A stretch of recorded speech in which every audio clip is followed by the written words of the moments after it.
एक बेटी का कत्ल हो गया, किसने कत्ल किया? बेटे। क्यों कत्ल किया? ये सवाल से गैरत बस। गैरत के नाम पर। इस बच्ची को जिसको कत्ल किया ये लड़का पसंद था जिससे मिलती जुलती थी? हाँ जी पसंद था। मगर सगो किसी वेल पे मगर ताई से ना कि पसंद सी। ਉਹਦਾ ਮਾਂ ਤੈਨੂੰ ਨਹੀਂ ਪਤਾ ਮੇਰੀ ਬੜੀ ਬੇਇੱਜ਼ਤੀ ਹੋਈ ਹੈ। अच्छा ਇੰਨੇ ਲੋਕਾਂ ਦੇ ਵਿੱਚ ਮੈਨੂੰ ਗੈਰਤ ਕੇ ਮੈਂ ਮਰ ਜਾਂਦਾ ਬਿਨਾਂ ਤੇ जा के मार जाके। अच्छा, अब आपको रोना बेटी के कत्ल पर आ रहा है या बेटे की गिरफ्तारी पे आ रहा है? इस बात गैरत पे आ रहा है। ਵੀ ਮੇਰੇ ਚਲੋ ਬੇਟੇ ਨੇ ਕਰ ਦਿੱਤਾ। हाँ तो खैर है एक दिन तक मका छड़िया कोई गल नहीं। कोई गल नहीं, बेटी नु कत्ल करते हैं कोई गल नहीं। अब क्या होना चाहिए? इंसाफ ही होना चाहिए। क्या इंसाफ है? बेटा घर आ जाना चाहिए।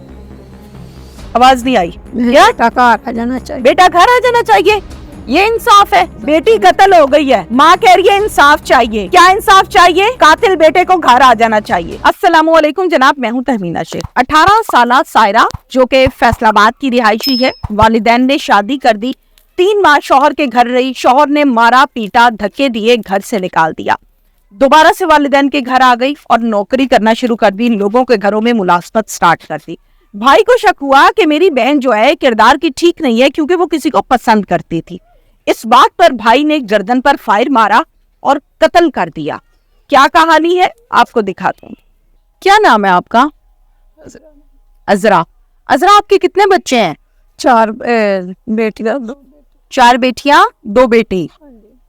एक बेटी का कत्ल हो गया, किसने कत्ल किया? बेटे। क्यों कत्ल किया? ये सवाल से गैरत बस। गैरत के नाम पर। बेटी का क्या कसूर था?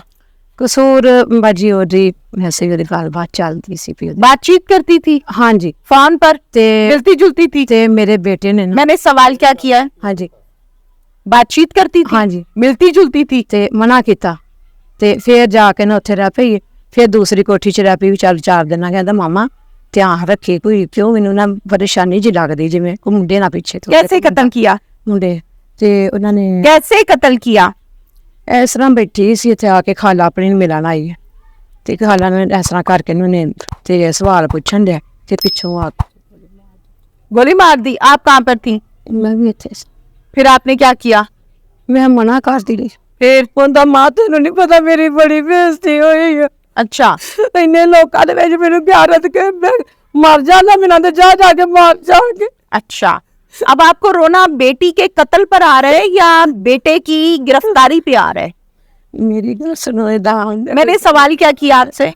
बेटी की कत्ल होने पर रोना आ रहा है या बेटे की गैरत उछली, बेटा गिरफ्तार हुआ, इस बात गैरत पे आ रहा है? मेरे चलो बेटे ने कर दिता। हाँ तो खैर है एक दिन तक मका छड़िया कोई गल नहीं। कोई गल नहीं, बेटी नु कत्ल करते है कोई गल नहीं। नहीं मेरी गल सुनो, जेड़ा ऐसा बेइज्जती कर। मैंने सवाल आपसे ये किया कि बेटी को कत्ल कर दिया कोई गल नहीं। नहीं मेरी गल सुनो, मेरा सवाल सुने आप। बेटी को कत्ल कर दिया कोई गल नहीं। हुन बेटा है वो बेटी है दसो है की कर। मैंने आपसे सवाल क्या किया है, सुन रही हैं आप? मेरी आवाज आ रही है? हाँ जी। बेटी को कत्ल कर दिया खैर है? नहीं वैसे ही गल कर मैं कह रही खैर है? बेटी को कत्ल कर दिया खैर है? नहीं किसके पास हक हासिल है कि किसी को गोली मारे? नहीं ये तो हक हुंदा ही नहीं। तो फिर आप कह रही है कि खैर है? हुन बेटा है हुन बेटी हुन दसो मैनू दा की करां जे। बेटी कितने साल की थी? 18 साल दी। शादी किस उम्र में की बच्ची की? बच्ची दे हजे 3 होए साना 3 महीने 6 महीने हुए थे। हाँ जी। शौहर के घर कितने दिन रही? उत्थे पता नहीं 2 महीने रही के 3 2 महीने रही। हाँ जी। अच्छा, शौहर के घर से यहाँ क्यों आई? उन्होंने मारिया से। उन्होंने मारा था? सास ने मारिया, दियोर ने मारिया, बंदे ने क्यों मारा? मरोड़ दे। क्यों मारा? पता नहीं, गुस्से राजी हो पे ने सामान नहीं सी दिता, लड़ पे। तो आपने जाके पूछा? मैं पूछा नहीं, उन्होंने जाके मुंडा आया, मैं आखा चल कोई गल नहीं बच्चा है गलतियां हो जाए। मैं आखा मैनू कईयां ने आखा दोबारा वापस गई नहीं गई? आए ही नहीं। आपने भिजवाने की कोशिश की तो मैं सना निकलाया। ठीक हो गया। शादी जबरदस्ती हुई थी? नहीं बच्ची की नहीं, वो पसंद भी हो गई है, गलबात भी हो गई है, ते मुंडा भी पसंद करदा। ठीक है, बच्ची वापस आ गई ना 2 महीने रहने के बाद? ठीक है, उसके बाद वापस नहीं गई। तलाक हुई? नहीं अजे नहीं हुई। क्यों होना? क्यों नहीं? उन्होंने मैं गल करन रही सां भी आके ते ले जाओ। इस बच्ची को जिसको कत्ल किया ये लड़का पसंद था जिससे मिलती जुलती थी? हाँ जी पसंद था? मगर मगर सगो किसी वेल पे मगर ताई सीगा ना जितों- कि पसंद सी, ताई मगर आंदा सी ना। फिर जिथों ने मैंने क्या सवाल किया हाँ है? जी पीछे पीछे आता था, इसका मतलब है कि लड़की को पसंद था, हाँ जी वो आप तो शादी कर देती उसकी, कि उसको से- कत्ल करना था? नहीं नहीं वो बाद च पहलू एक दो बारी छड़ दिता ने, फिर थोड़े दिन होए ने तो फिर लग पे मैं नहीं तेरा इरादा क्यों बदलिया। अब क्या होना चाहिए? हाँ तो सी माँ है ना, माँ है। एक तरफ बेटा है, एक तरफ बेटी है, क्या होना चाहिए? मैं की कर सकन दसो क्या होना चाहिए? पर्चा क्यों नहीं कटाया कि मेरी बच्ची कत्ल हो गई है? पर्चा क्यों नहीं कटाया? पता नहीं इतने ही आए से सारे पता नहीं आपने थाने जाके पर्चा कटाया? नहीं पर्चा क्यों नहीं कटाया? पता नहीं बाजी ने इस बात मतलब घर में आके कोई मार जाए, बंदा मर जाए तो पर्चा नहीं कटाना? काल की सी आगे सी पता नहीं हुन मैंने ਇਹਦੇ ਹਿਸਾਬ ਦਾ ਕੀ ਹੁੰਦਾ है। अच्छा, अब क्या होना चाहिए? इंसाफ ही होना चाहिए। क्या इंसाफ है? बहुत अच्छी बात की आपने, इंसाफ होना चाहिए। क्या इंसाफ है? ਵੱਡਾ ਬੇਟਾ ਹੈ ਉਹ ਹੀ ਸਾਰਾ ਕੁਝ ਕਰ ਦਵਾਗਾ। हाँ, ਕਿੰਨੀ ਵਾਰੀ ਮਨਾ ਕੀਤਾ ਮੈਂ ਬੇਟਾ ਨਾ ਛੱਡ ਦੇ ਨਾ ਕੰਮ ਕਰਿਆ ਕਰ। इंसाफ क्या होना चाहिए? इंसाफ बस बेटा घर आ जाना चाहिए। आवाज नहीं आई। क्या? बेटा घर आ जाना चाहिए। बेटा घर आ जाना चाहिए, ये इंसाफ है? ये कौन सा साल चल रहा है, पता है कुछ? कौन सी सदी है, कौन सा साल है, कौन सा है, केड़ा साल चलता पे पता है कुछ? 2024 है, 23 है, 22 है, केड़ा है? 2024 चल रहा है। हाँ बेटी कत्ल हो गई है, माँ कह रही है इंसाफ चाहिए। क्या इंसाफ चाहिए? कातिल बेटे को घर आ जाना चाहिए। चलो बेटी चले गई सी तो खैर है, मुंडे नु ते ना पुलिस फड़ दी। 2024 की बात हो रही है।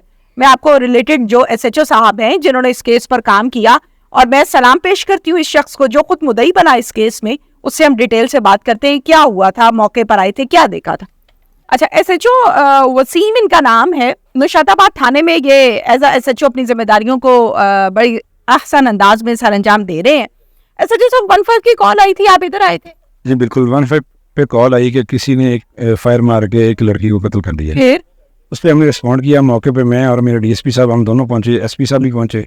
जहाँ पे देखा गया तो ये सैमुअल जो शाहिद का बेटा है, इसने अपनी बहन को जो है फायर मार के कत्ल कर दिया था। यहाँ पे हमने आगे सारा जब सूरत हाल देखी तो ये हमें ये समझ में आई कि अगर इनको घर वालों को मुद्दई बना के पर्चा देंगे, पहले तो हमने इसके खामन से रब्ता करने की कोशिश की। ठीक है, वो आ जाए, वो आके अगर मुद्दई बनना चाहे तो वो रजामंद नहीं थे, वो आए नहीं, उन्होंने देखा ही नहीं। उन्होंने जब हम बड़ी मुश्किल से उनका घर ढूंढ के उनके घर पहुंचे हैं, उनका रिस्पॉन्ड यही था कि कोई बात नहीं। अच्छा, वो उन्होंने इधर आना भी पसंद नहीं किया, आए भी नहीं ना। वो खामन तो हमें खैर मिले नहीं, तो उसकी बहन थी, उन्होंने कहा जी जो हो गया सो हो गया, सी नहीं आना।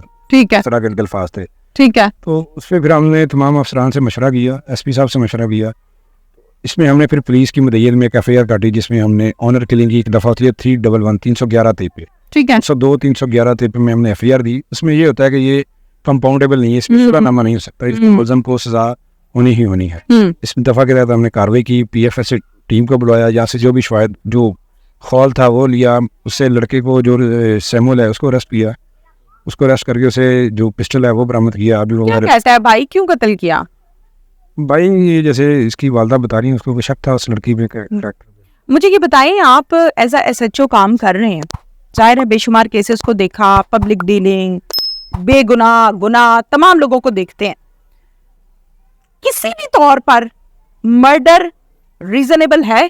किसी भी तौर पर ये तरह क्लियरली एक मैसेज दे दे कि कत्ल का कोई वैलिड रीजन नहीं होता। हमारे यहाँ कह देते हैं ऑनर किलिंग हो गई, चले गैरत के नाम पर भाई ने कत्ल कर दिया, बाप ने कत्ल कर दिया, शौहर ने कत्ल कर दिया। क्यों भाई, गैरत के नाम पर कत्ल किसने अलाउ किया? बिल्कुल, ये किसी भी दुनिया के किसी भी मजहब में ये कत्ल जो है, खासतौर पे गैरत के नाम पे कत्ल है, ये अलाउ नहीं है। इसको किसी सूरत में अल्लाह ताला ने कहीं, अभी ये फैमिली जो क्रिश्चियन है जिनका ये मर्डर हुआ है, हम मुसलमान हैं, ना ही कहीं पे कुरान पाक में और ना ही कहीं क्रिश्चियन कम्युनिटी की किसी भी किताब में लिखा हुआ है कि आप अपनी गैरत के नाम पे किसी अपने बहन या भाई को कत्ल कर दें। ठीक है, तो बिल्कुल एक ज़्यादती है, जुल्म है, और इसकी सजा जो है वो बिल्कुल मिलनी चाहिए। Thank you very much. शुक्रिया।